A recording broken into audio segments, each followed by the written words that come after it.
गायत्री महाविज्ञान भाग 1, उसके अंतर्गत आज का जो विषय है, गायत्री साधना से शक्ति कोशों का उद्भव।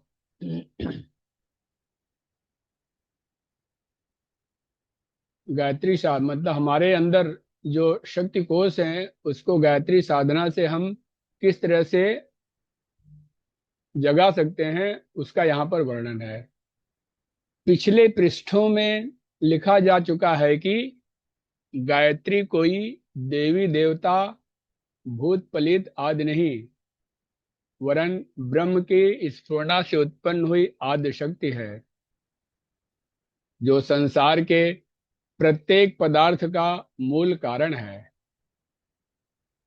और उसी के द्वारा जड़ चेतन सृष्टि में गति, शक्ति, प्रगति, प्रेरणा एवं परिणति होती है।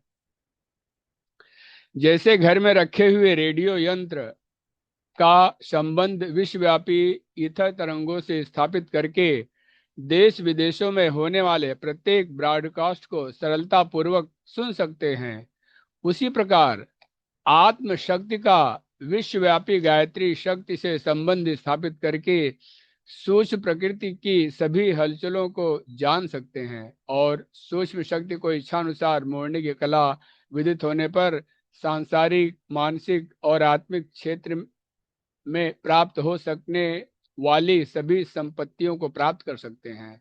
जिस मार्ग से यह सब हो सकता है उसका नाम है साधना।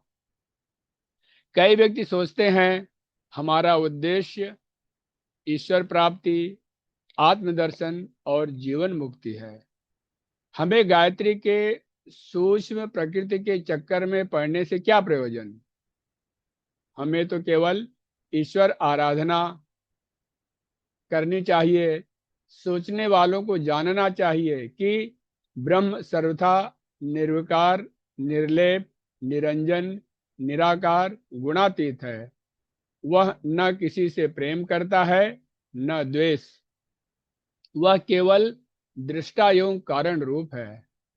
उस तक सीधी पहुंच नहीं हो सकती, क्योंकि जीव और ब्रह्म के बीच सूक्ष्म प्रकृति एनर्जी का सघन आच्छादन है। इस आच्छादन को पार करने के लिए प्रकृति के साधनों से ही कार्य करना पड़ेगा।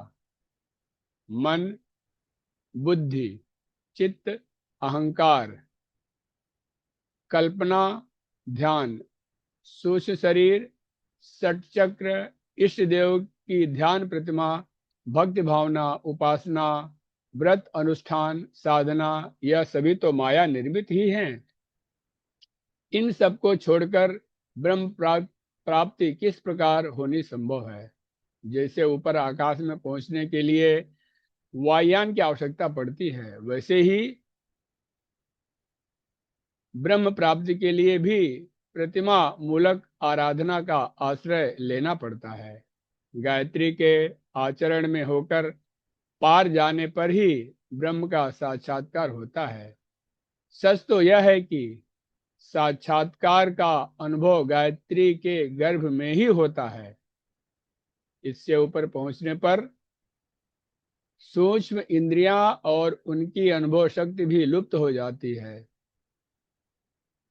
इसलिए मुक्ति और ईश्वर प्राप्ति चाहने वाले भी गायत्री मिश्रित ब्रह्म की, राधे श्याम, सीताराम, लक्ष्मी नारायण की ही उपासना करते हैं।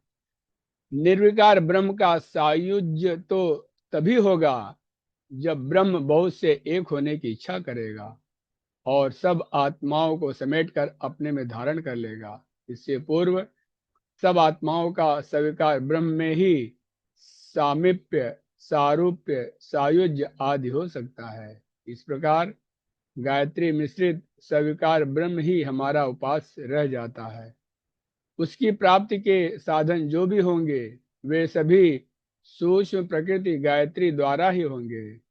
इसलिए ऐसा सोचना उचित नहीं कि ब्रह्म प्राप्ति के लिए गायत्री अनावश्यक है। वह तो अनिवार्य है। नाम से कोई उपेक्षा या विरोध करे यह उसकी इच्छा, पर गायत्री तत्व से बचकर अन्य मार्ग से जाना असंभव है। कई व्यक्ति कहते हैं कि हम निष्काम साधना करते हैं, हमें किसी फल की कामना नहीं, फिर सूक्ष्म प्रकृति का आश्रय क्यों लें? ऐसे लोगों को जानना चाहिए कि निष्काम साधना का अर्थ भौतिक लाभ न चाहकर आत्मिक साधना का है। बिना परिणाम सोचे यदि चाहें तो किसी कार्य में प्रवृत्त हो ही नहीं सकते। यदि कुछ मिल भी जाए तो उससे समय एवं शक्ति के अपव्यय के अतिरिक्त और कुछ परिणाम नहीं निकलता। निष्काम कर्म का तात्पर्य दैवी सद्गुणों, आत्मिक कामनाओं से है। ऐसी कामनाएं भी गायत्री के प्रथम पाद के ह्रीम तत्व में सरस्वती भाग में आती हैं। इसलिए निष्काम भाव की उपासना भी गायत्री क्षेत्र से बाहर नहीं है। मंत्र विद्या के वैज्ञानिक जानते हैं कि जीभ से जो भी शब्द निकलते हैं उनका उच्चारण कंठ, तालु, मूर्धा, ओष्ठ, दंत,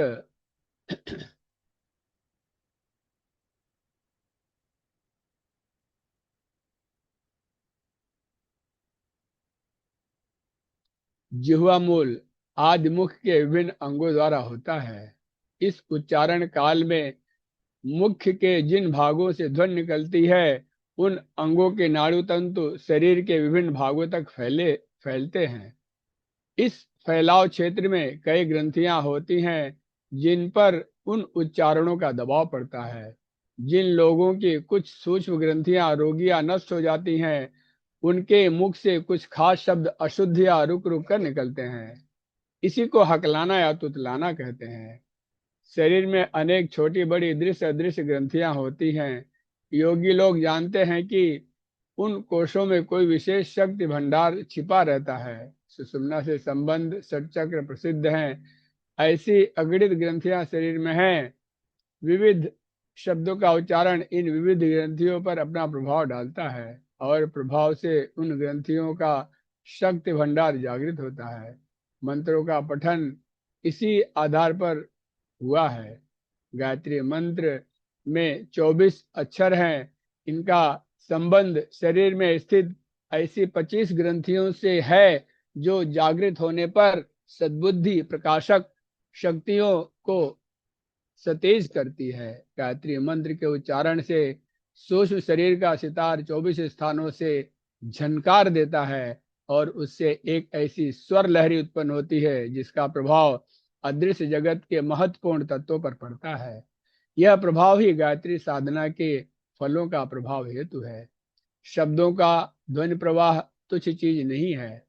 शब्द विद्या के आचार्य जानते हैं कि शब्द में कितनी शक्ति है और उसकी अज्ञात गतिविधि के द्वारा क्या क्या परिणाम उत्पन्न हो सकते हैं। शब्द को ब्रह्म कहा गया है। ब्रह्म की स्फुरना कंपन उत्पन्न करती है। यह कंपन ब्रह्म से टकराकर ओम ध्वनि के रूप में 7 बार ध्वनित होता है। जैसे घड़ी का लटकन घंटा पेंडुलम झूमता हुआ घड़ी के पुर्जों में चाल पैदा करता रहता है, उसी इसी प्रकार वह ओंकार ध्वनि प्रवाह सृष्टि को चलाने वाली गति पैदा करता है। आगे चलकर उस प्रवाह में ह्रीम श्रीम क्लीम की 3 प्रधान सत रजतम मई धाराएं बहती हैं। तदुपरांत उसकी और भी शाखा प्रशाखाएं हो जाती हैं जो बीज मंत्रों के नाम से पुकारी जाती हैं। यह ध्वनियां अपने अपने क्षेत्र में सृष्टि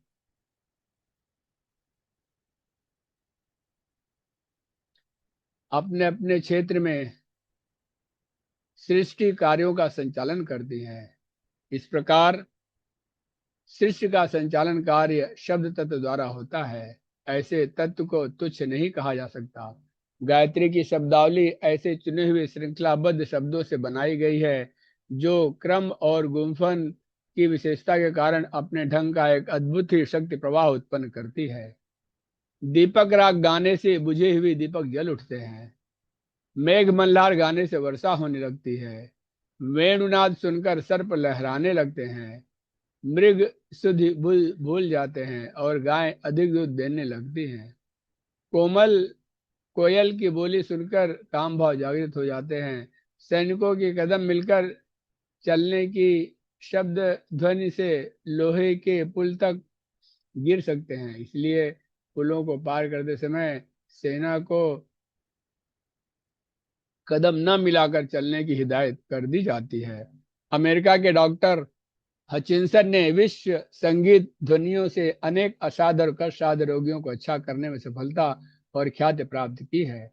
भारतवर्ष में तांत्रिक लोग थाली और घड़े पर रखकर एक विशेष गति से बजाते हैं और उस बाजे से सर्प, बिच्छू आदि जहरीले जानवरों के काटे हुए कंठमाला, विषवेल, भूतोन्माद आदि के रोगी बहुत करके अच्छे हो जाते हैं। कारण यह कि शब्दों के कंपन सूक्ष्म प्रकृति से अपनी जाति के अन्य परमाणुओं को लेकर ईथर का परिभ्रमण करते हुए जब अपने उद्गम केंद्र पर कुछ ही क्षणों में लौट आते हैं तो उसमें अपने प्रकार की एक विशेष विद्युत शक्ति भरी होती है और वह परिस्थिति के अनुसार उपयुक्त क्षेत्र पर उस शक्ति का एक विशिष्ट प्रभाव पड़ता है। मंत्रों के द्वारा विलक्षण कार्य होने का भी यही कारण है।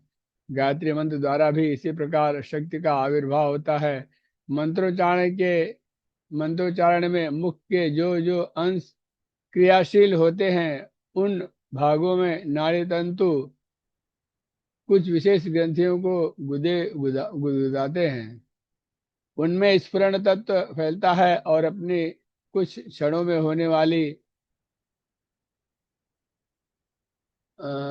वाली विश्व परिक्रमा से वापस आते आते एक विश्व सजातीय तत्वों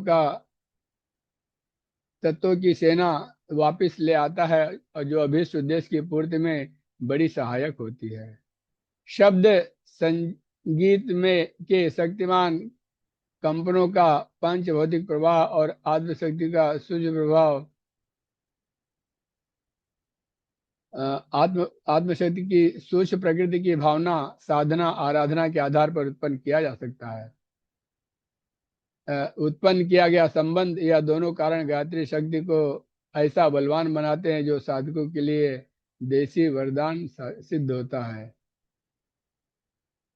गायत्री मंत्र को और भी अधिक सूक्ष्म बनाने वाला कारण है साधक का श्रद्धामय विश्वास। विश्वास से सभी मनोविज्ञता परिचित हैं। हम अपनी पुस्तकों और लेखों में ऐसे असंख्य उदाहरण अनेकों बार दे चुके हैं जिनसे सिद्ध होता है कि केवल विश्वास के आधार पर लोग भय की वजह से अकारण काल के मुख में चले गए और अविश्वास के कारण मृत पाए लोगों ने नवजीवन प्राप्त किया। रामायण में तुलसीदास जी ने भवानी शंकरो वंदे श्रद्धा विश्वास रूपिणों गाते हुए श्रद्धा और विश्वास को भवानी शंकर की उपमा दी है। झाड़ी को भूत, रस्सी को सर्प, मूर्ति को देवता बना देने की क्षमता विश्वास में है। लोग अपने विश्वासों की रक्षा करते हुए नहीं, लोग अपने विश्वासों की रक्षा के लिए धन, आराम तथा प्राणों तक को हंसते हंसते गंवा देते हैं। एकलव्य, कबीर आदि ऐसे अनेक उदाहरण हैं जिससे प्रकट है कि गुरु द्वारा नहीं केवल अपनी श्रद्धा के आधार पर युग पुकार प्राप्त होने वाली शिक्षा से भी अधिक विज्ञ बना जा सकता है। हिप्नोटिज्म का आधार रोगी को अपने वचन पर विश्वास करा के उससे मनमाने कार्य करा लेना ही तो है। तांत्रिक लोग मंत्र सिद्धि की कठोर साधना द्वारा अपने मन में कितनी अगाध श्रद्धा जगाते हैं। आमतौर पर जिसके मन में उस मंत्र के प्रति जितनी गहरी श्रद्धा जमी होती है उस तांत्रिक का मंत्र भी साधना उस तांत्रिक का मंत्र भी उतना काम करता है जिस मन से श्रद्धालु तांत्रिक चमत्कारी काम कर दिखाता है। उस मंत्र को अश्राद्ध साधक चाहे 100 बार बके कुछ लाभ नहीं होता। गायत्री मंत्र के संबंध में भी यह तत्व बहुत हद तक काम करता है। जब साधक श्रद्धा और विश्वास पूर्वक आराधना करता है तो शब्द विज्ञान और आत्म संबंध दोनों ही महत्ता से संयुक्त गायत्री का प्रभाव और वैदिक बढ़ जाता है। और यह एक अद्वितीय शक्ति सिद्ध होती है। पिछले 22 पृष्ठ पर दिए हुए चित्र में दिखाया गया है कि गायत्री के प्रत्येक अक्षर को किस किस स्थान से संबंध है, उन स्थलों पर कौन कौन योगी ग्रंथ चक्र हैं। इसका परिचय इस प्रकार है। तत् अक्षर ग्रंथ का नाम तापनी, उसमें उभरी हुई शक्ति सफलता। स अक्षर ग्रंथ का नाम सफलता, उभरी हुई शक्ति पराक्रम। वि अक्षर ग्रंथ का नाम विश्वा, उभरी हुई शक्ति पालन। तुर ग्रंथ का नाम तुष्टि, उभरी हुई शक्ति का नाम कल्याण। व अक्षर ग्रंथ का नाम वरदा, उभरी हुई शक्ति योग। रे अक्षर ग्रंथ का नाम रेवती, उसमें उभरी हुई शक्ति प्रेम। नी ग्रंथ का नाम सुषमा, उसमें उभरी हुई शक्ति धन। यह ग्रंथ का नाम ज्ञाना, उसमें उभरी हुई शक्ति तेज। भर भर अक्षर ग्रंथ का नाम भरगा, उभरी हुई शक्ति रक्षा। गो अक्षर ग्रंथ का नाम गोमती, उभरी हुई अक्षर बुद्धि, हुआ उभरी हुई शक्ति बुद्धि। दे अक्षर ग्रंथ का नाम देविका, उभरी हुई शक्ति दमन। व अक्षर ग्रंथ का नाम वराही, उभरी हुई शक्ति निष्ठा। से अक्षर ग्रंथ का नाम सिंघनी, उभरी हुई शक्ति धारणा। धी ग्रंथ का नाम ध्यान, उभरी हुई शक्ति प्राण। म मर्यादा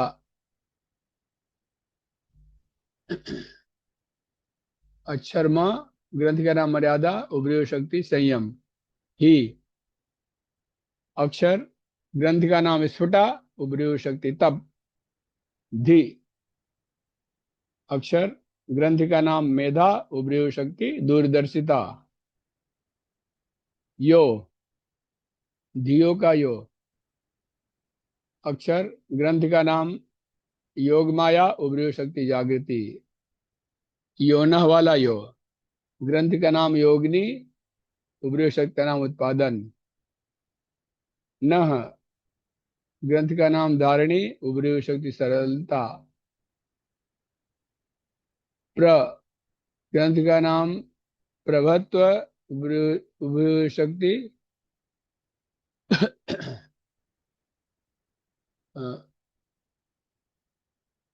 प्रभु आदर्श। जो ग्रंथ का नाम उष्मा, उभरी हुई शक्ति साहस। द अक्षर ग्रंथ का नाम दृश्या, उभरी हुई शक्ति विवेक। याद ग्रंथ का नाम निरंजन, उभरी हुई शक्ति सेवा। गायत्री उपरोक्त 24 शक्तियों को साधक में जागृत करती है। यह गुण इतने महत्वपूर्ण है कि उनके जागरण के साथ साथ अनेक प्रकार की सफलताएं, सिद्धियां और संपन्नता प्राप्त होना आरंभ हो जाती है। कई लोग समझते हैं कि यह